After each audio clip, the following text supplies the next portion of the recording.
बिस्मिल्लाहिर्रहमानिर्रहीम। नाजरीन, आप देख रहे हैं रावल न्यूज़ यूट्यूब चैनल। इस टाइम हम मौजूद हैं टेक्सला कैंट में। जैसे कि आपको मालूम है कि मेंबर कैंटोनमेंट इलेक्शन जो 12 तारीख से होना है उसकी गहमा गहमी जारी है। तो हमारे साथ वार्ड नंबर 4 टेक्सला कैंट से सैयद सैफ अली काज़मी के पास आए हैं। तो ये है मुस्लिम लीग नून के कैंडिडेट। तो इनसे पूछते हैं कि इनकी इलेक्शन कैंपेन कैसे जारी है और इन्होंने सियासत में कब से हिस्सा लिया है। जी अस्सलाम वालेकुम। बिस्मिल्लाहिर्रहमानिर्रहीम। वालेकुम सलाम। मेरे प्यारे भाई, आपने जो पूछा है कि सियासत में कब से हिस्सा लिया है, मेरे वालिद साहब बहुत पुराने पीपी के जैले रहे हैं और ज़िया दौर में उन्होंने पीपी के जलसे कराए और कैंटोनमेंट टेक्सला के सदर भी रहे हैं।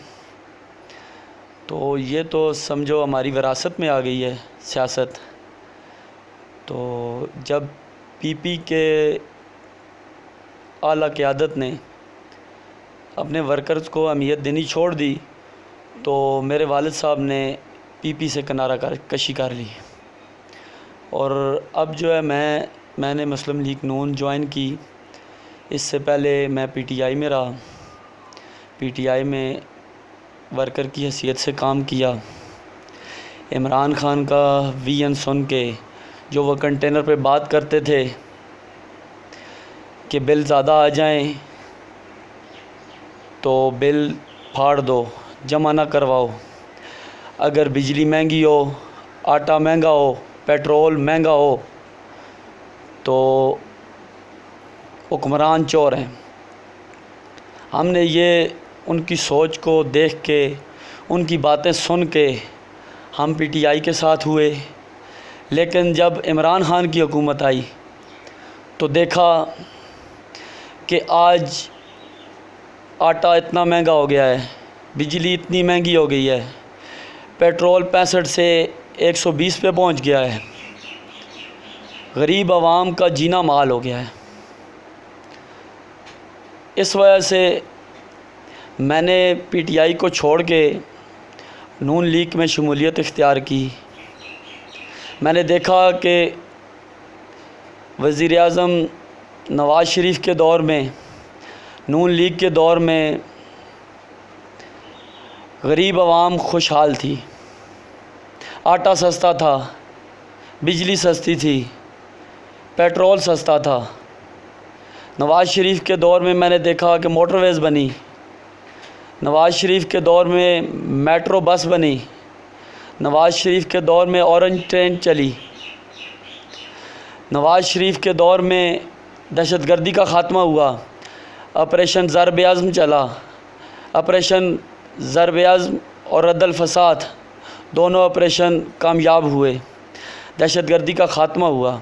इसलिए ये मैंने कंपैरिजन किया दोनों पार्टियों को और फिर मैंने ये फ़ैसला किया कि इस हुकूमत से पिछली जो इमरान खान बोलता है चोर हुकूमत थी, वो चोर हुकूमत ठीक है इस शाद हुकूमत से। इसलिए मैंने नून लीग ज्वाइन की। जी बिल्कुल। वैसे ये भी देखने में आया कि नून लीग जो है अब वो यंग क़यादत को लेकर आ रही है। तो आप मुझे ये बताएं, आपका जो वार्ड नंबर 4 है इसमें कौन कौन से एरिए आते हैं? हमारी वार्ड नंबर 4 में मौजूदा जिधर हम हैं ढोकवजन गांव है, उसके अलावा मुस्लिम कॉलोनी, हसन कॉलोनी, करम कम्प्लेक्स, टमर रोड है और मरगला की और बाईपास की कुछ आबादी आती है। सबसे ज़्यादा वोट हमारे ढोकवजन गांव के हैं, 1350 वोट हमारे गांव के हैं। उसके अलावा बाकी जो है छोटी छोटी ये कॉलोनियाँ हैं, इनके वोटर्स हैं, वोट है इनकी। टोटल हमारे हल्के की 3200 वोट है। तो आपके जो इलाके के एमएनए एमपीए जो साबका नून लीग के थे, क्या वो आपके साथ हैं? जी बिल्कुल, वो हमारे साथ हैं। मलक उमर फ़ारूक साहब साबका हमारे एमएनएज़ रहे हैं और उसके बाद अभी जो है मलक अकील बैरिस्टर और ज़ीशान सिद्दीक भट्ट साहब, ये हमारे साथ हैं और बिल्कुल हमारे शाना बशाना हमारे साथ इस कैंपेन में हिस्सा ले रहे हैं, भरपूर हिस्सा ले रहे हैं। तो नून लीग की आला क़यादत से भी आपके भी कुछ ताल्लुकात या मुलाकातें हैं? जी बिल्कुल, साबका वज़ीर आज़म शाहिद खान अब्बासी साहब से मेरी मुलाकात हुई और उन्होंने ही मेरा इस टिकट का 4 नंबर वार्ड से कौंसलर के टिकट का फ़ैसला किया। मैं उनका शुक्रिया अदा करता हूँ कि उन्होंने और नून लीग की क़यादत ने, मलक उमर फ़ारूक साहब का शुक्रिया अदा करता हूँ और ज़ीशान सिद्दीक भट्ट साहब का शुक्रिया अदा करता हूँ जिन्होंने मुझ पर एतमाद किया और मुझे मुस्लिम लीग नून का और एक बड़ी पार्टी का टिकट दिया। बल्दियाती इलेक्शन जो है ज़्यादातर देखा जाता है कि वो बरादरी के इलेक्शन होते हैं, तो आपने यहाँ के बरादरी जो हैं मुख्तलिफ़ बरादरीज़ होंगी, क्या वो भी आप पे एतमाद कर रहे हैं? जी बिल्कुल, मैं एक शरीफ और एक मज़बूत बरादरी सैयद बरादरी से तल्लक़ रखता हूँ, काज़मी बरादरी से तल्लक़ रखता हूँ। मेरी बरादरी मेरे शाना बशाना खड़ी है मेरे साथ। उसके अलावा मेरे दोस्त अहबाब ख़ान बरादरी के भी हैं, कश्मीरी बरादरी के और न्याज़ी बरादरी के भी, इस तरह और बहुत से दोस्त अहबाब हैं। मेरा हल्का दोस्त अहबाब का बहुत बड़ा है, वसी है। मेरे भाइयों के दोस्त अहबाब सब ने मुझे मिल के बोला कि यार तुम ये इलेक्शन में हिस्सा लो, और मैंने सब की मशावरत से ये इलेक्शन लड़ने का फ़ैसला किया है। ज़रा वार्ड नंबर 4 के आप एरिया बता दें, कौन कौन से इसमें एरिया शामिल हैं? जी मेरे भाई, मैंने आपको पहले भी बताया कि ढोक वजन, मुस्लिम कॉलोनी, हसन कॉलोनी, करम कम्प्लेक्स, बाईपास की आबादी है कुछ थोड़ी सी, चंद घर हैं, और मरगला की पहाड़ी मरगला की आबादी है, और टमर रोड है ये। इन इलाकों में कौन सा ऐसा काम है जो आप सबसे पहले करना चाहेंगे अगर अल्लाह ताला ने आपको अगर कामयाबी दी तो? जी सबसे बड़ा मसला हमारे पास यूथ के लिए ग्राउंड का है। हर पार्टी ने वादे किए, दावे किए कि ग्राउंड बना के देंगे। आज तक बच्चों के लिए, यंग्स के लिए ग्राउंड नहीं है। इसकी वजह से हमारे इस इलाके में जो यंगस्टर हैं वो नशे की लत में लग पड़े हैं। अगर हमारे पास इधर ग्राउंड होता तो लोग नशे की तरफ नहीं जाते। तो मेरी सबसे ज़्यादा प्रायोरिटी इस पे होगी कि मैं सबसे पहले अपने यंगस्टर के लिए एक अच्छा सा ग्राउंड बना के दूँ। सही।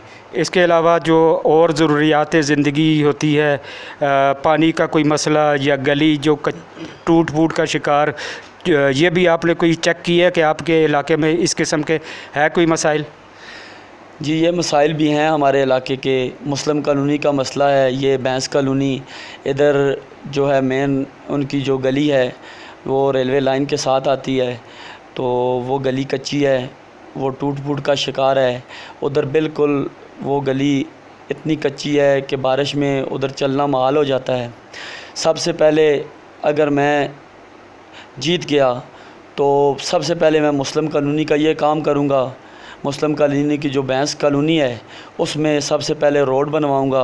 वो जो गली है उनका रास्ते का जो मसला है वो हल करूँगा। और बाकी हमारे गांव में स्ट्रीट लाइट्स लगी हुई हैं, वो लोगों के घरों से लगी हुई हैं। बेचारे लोग घरों से बिल दे रहे हैं, अपने जेब से बिल दे रहे हैं। ये कंटोनमेंट से ये मैं अगर जीत गया, ठीक है, अगर मैं काउंसलर बन गया तो इंशाल्लाह सबसे पहले ये उनके मीटर लगवाऊंगा जो जिनका बिल जो है वो कंटोनमेंट दे, क्योंकि हमसे कंटोनमेंट टैक्स लेती है, हमारे टैक्स ज़ाया हो रहे हैं। और सबसे पहले इतना टैक्स बढ़ गया है, हमारे घर का टैक्स 65 रुपये 60 रुपये ये टैक्स होता था, क्योंकि हमारे कोई काम जो है वो कंटोनमेंट नहीं कर रही। पिछले भी रहे हैं जो इधर ओहदेदारान थे, जो कैंडिडेट थे, जो जीत के आए, उन्होंने इस मसले पे कोई तवज्जो नहीं दी। हमारे टैक्स इतने बढ़ा दिए गए हैं कि 100 रुपया बहुत ज़्यादा होता था तो 100 रुपया टैक्स होता था, 150 होता था, अभी 1300 रुपया टैक्स हो गया है। 1000 रुपया सफाई का ले रहे हैं, और वो सफाई जो है वो कोई बंदा इधर सफाई का नज़र ही नहीं आता, महीनों महीनों इधर कोई रुख ही नहीं करता। तो ये मसाइल हैं, ये इंशाल्लाह सबसे पहले जो है ना ये हल करने की कोशिश करूँगा। तो तालीमी निज़ाम कैसा है यहाँ पे? तालीमी निज़ाम भी यहाँ पे प्राइमरी तक स्कूल है। इंशाल्लाह जब हमारी हुकूमत, नून लीग की हुकूमत इधर आई तो इंशाल्लाह इसको मैट्रिक तक लेके जाएंगे, और गर्ल्स का भी और बॉयज़ का भी इंशाल्लाह अपनी क़यादत से बात करके और पूरी कोशिश करूँगा कि इसको मैट्रिक तक किया जाए। जी, अपनी इलेक्शन कैंपेन के हवाले से बताएं, आप क्या डोर टू डोर लोगों से रब्ते में हैं?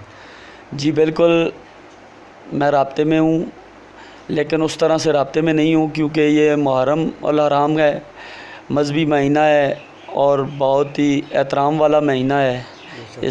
इसमें इमाम हुसैन अलैहिस्सलाम की शहादत के दिन आ गए, इस वजह से थोड़ी सी कैंपेन जो है वो क्लोज़ की हुई है उस एहतराम के सिलसिला में।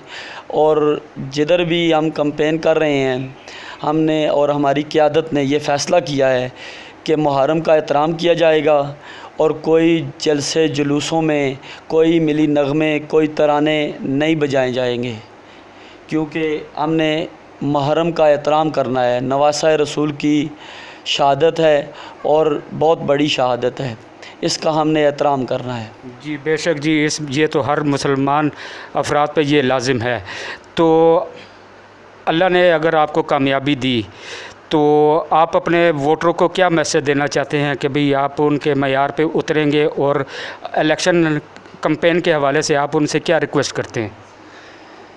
जी इंशाअल्लाह अगर मुझ पे अवाम ने एतमाद किया तो मैं हर किस्म की मुमकिन जो मदद है वो करूँगा, जो खिदमत मैं कर सकता हुआ, जो मेरे बस में हुआ। बड़े दावे नहीं करता कि मैं ये कर दूँगा वो कर दूँगा, जो मेरे बस में होगा वो इंशाअल्लाह मैं ज़रूर करूँगा, और 24 घंटे मैं खिदमत के लिए हाज़िर रहूँगा। अमूमन ऐसा देखा जाता है कि भाई कोई जो इलेक्ट होता है, जीतता है, तो वो अपना मोबाइल नंबर चेंज कर देता है या वो कॉलें नहीं उठाता, तो क्या आप में तो ये चीज़ नहीं होगी? इंशाअल्लाह मेरे में इस तरह की कोई चीज़ नहीं होगी। अभी मेरे दोस्त अहबाब या कोई भी मुझसे रब्ता करता है, रात के 2 बजे भी मुझसे रब्ता करे तो मैं उसकी कॉल लाजमी उठाता हूँ। मैं कोशिश करता हूँ कि उसका मसला हल करूँ, जितना मेरा हो सकता है, जितनी मैं कोशिश कर सकता हूँ, मैं भरपूर उसके साथ चलता हूँ, कदम से कदम मिला के उसकी परेशानी दूर करने की मैं पूरी कोशिश करता हूँ। और इंशाअल्लाह अगर मैं काउंसलर बन गया, ये इलेक्शन जीत गया, तो इंशाअल्लाह मैं आवाम की उसी तरह खिदमत करूँगा जिस तरह मैं पहले अपने दोस्त अहबाब के साथ चलता हूँ। इंशाअल्लाह सब मेरे दोस्त होंगे, सब मेरे भाई होंगे। इंशाअल्लाह मैं कोशिश करूँगा कि जो मुमकिन मदद हो सके वो मैं उनसे करूँ। तो इन दिनों में या आप इससे पहले आपको कंटोनमेंट में आपने कोई आपके लिंक्स हैं? नहीं, मेरे इस तरह कोई ज़ाती लिंक्स नहीं हैं कंटोनमेंट में, क्योंकि मैं अभी इस सियासत में समझो उस तरह हिस्सा लिया है बज़ाहिर, ठीक है, मुकम्मल तौर पे। वैसे तो मेरे वालिदैन के या मेरे वालिद साहब के तो सियासी खिदमात बहुत सारी हैं, तो इंशाअल्लाह कोशिश करूँगा कि अच्छे काम कर सकूँ। ये जो सरकारी इदारे हैं, इनके माहौल का तो आपको पता है, कंटोनमेंट में ही वैसे ही हालात हैं, कोई लेन देन के बगैर वो काम नहीं होता, तो इस पे आप तवज्जो देंगे? जी बिल्कुल, जिधर तक मुझसे हो सका मैं करप्शन को रोकने की कोशिश करूँगा, और इंशाअल्लाह गरीब आवाम का अगर कोई काम है, कोई पैसे से होता है, जितनी मेरी जेब इजाज़त देगी मैं वो अपने जेब से करवाऊँगा। बहुत बहुत शुक्रिया जी, आपके बहुत अच्छे अज़ाइम हैं। तो और कुछ कहना चाहें आप? जी मैं आपका बहुत शुक्रिया अदा करता हूँ, और रावल न्यूज़ का भी बहुत शुक्रिया अदा करता हूँ कि आप आए और मेरे व्यूज़ लिए। बहुत बहुत शुक्रिया जी। अल्लाह ताला आपको कामयाब करे, अल्लाह आपको कामयाब करे और आप इसी तरह नेक नीयती से जो जिस जज्बे से आपने इरादे रखे हैं उस पे पूरा उतरें। बहुत बहुत शुक्रिया जी। हमारे चैनल को सब्सक्राइब करें और वीडियो पूरी देखिएगा।